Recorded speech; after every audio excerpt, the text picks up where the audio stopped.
Welcome to the story of scarcity, exploring how scarcity has shaped our world, from nature to engineering, collapse, and renewal. Before human engineering, scarcity was simply geography, defined by uneven sunlight, rainfall, soil fertility, and natural resources like minerals and forests. Places rich in resources, like Africa, the Americas, and Southeast Asia, had no reason to build naval empires. They already lived in abundance. Conversely, regions poor in resources, such as Northwest Europe, with its poor soil, long winters, and limited minerals, were forced to innovate for survival.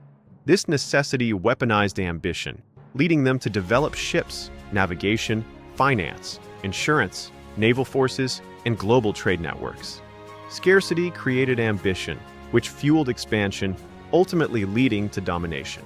Once Europe discovered the formula to turn other people's natural abundance into their engineered abundance, the world shifted. This formula involved identifying naturally abundant regions, extracting their resources, and redirecting them to Europe, all while calling it trade and claiming moral superiority.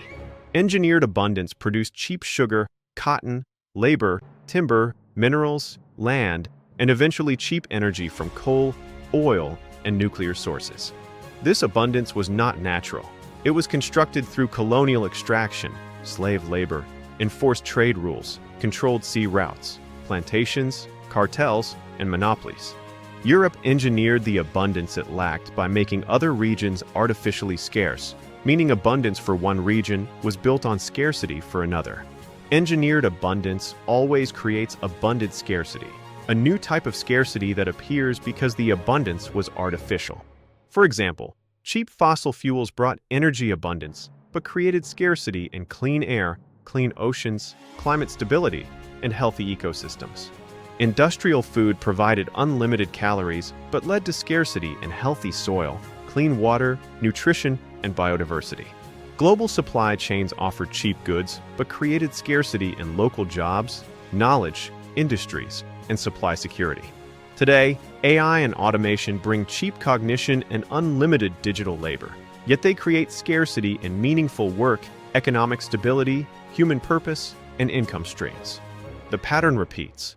You solve one scarcity, and you create three more, each new scarcity more dangerous than the last.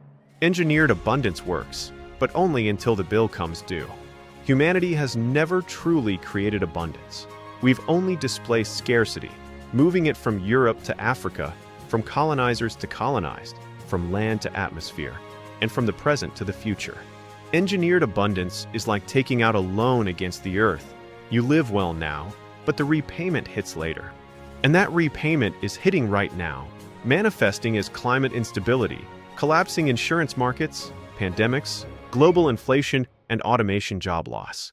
We also see geopolitical realignment, failing empires, exhausted resources, mass migration, and social distrust. This is abundant scarcity, scarcity so vast it floods every system at once. Now, the world is shifting and regions historically robbed are rising. The Global South is organizing its own banks, currencies, energy systems, trade networks, and alliances like BRICS+, AU, and ASEAN. Regions that engineered abundance are now facing consequences. The G7 countries thrived during an era of slow communication, global ignorance, controlled media, and fossil fuel dominance, but that era is gone. Once communication became abundant, truth became abundant, and the old scarcity-based hegemonies became exposed. The world is moving back to natural patterns. Regions with real resources rise, and regions without them must pivot or decline. This brings us to the critical question: can humanity design an abundance that doesn't create a new scarcity? This is the civilization engine question, the renewable energy question, the AI governance question, and the geopolitical question of our century. Because if we don't figure it out, engineered abundance will collapse into engineered devastation. But if we do figure it out, for the first time in history, we can create true abundance. Not extracted, not stolen, not borrowed, not displaced, but built.